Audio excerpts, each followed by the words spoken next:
অধিকার কেউ গড়ে এনে দিবে না, লড়াই করে আদায় করতে হবে। এবং আমরা চাই প্রত্যেকটি নাগরিক তার ন্যায্য অধিকার পায়। এখানে কোনো রাজনৈতিক জমিদারি আমরা বরদাস্ত করব না। রাজনীতিবিদরা হবেন জাতির স্রেফ সেবক, এর বাইরে তাদের কোনো পরিচয় নেই। রাজনীতিবিদরা কখনো দেশের মালিকানা দাবি করতে পারবেন না। যারা এই মালিকানা দাবি করেছেন, যুগে যুগে তারা চরমভাবে অপদস্থ হয়েছেন। যারা এই দেশের মানুষকে নিজেদের প্রজা মনে করেছেন, আল্লাহ তাদের সম্মান উঠিয়ে নিয়েছেন।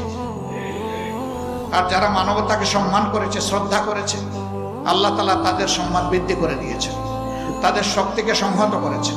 আল্লাহর সাহায্য তাদের পিছনে এসেছে। আমরা আল্লাহর সেই সাহায্যের প্রত্যাশী। এমন একটা জাতি আল্লাহ তাআলা আগামী দিনে আমাদেরকে গড়ার তৌফিক দিন, যেখানে মানুষে মানুষে কোনো ভেদাভেদ থাকবে না। প্রত্যেকটি মানুষ তার দেশের পরিচয় দিয়ে দেশে এবং প্রবাসে, বিশ্বে সকল জায়গায় গর্ববোধ করবে। এমন একটি জাতি গড়ার জন্য, এই জাতি গড়ার যারা কারিগর, আল্লাহ তাআলা তাদেরকে হুঁশ জ্ঞান দিন, দায়িত্ববোধ তাদের মধ্যে জাগ্রত করে দিন, এবং তারা যেন সত্যকে ধারণ করে সামনের দিকে এগিয়ে যেতে পারে। আল্লাহ তাদেরকে সাহায্য করুন।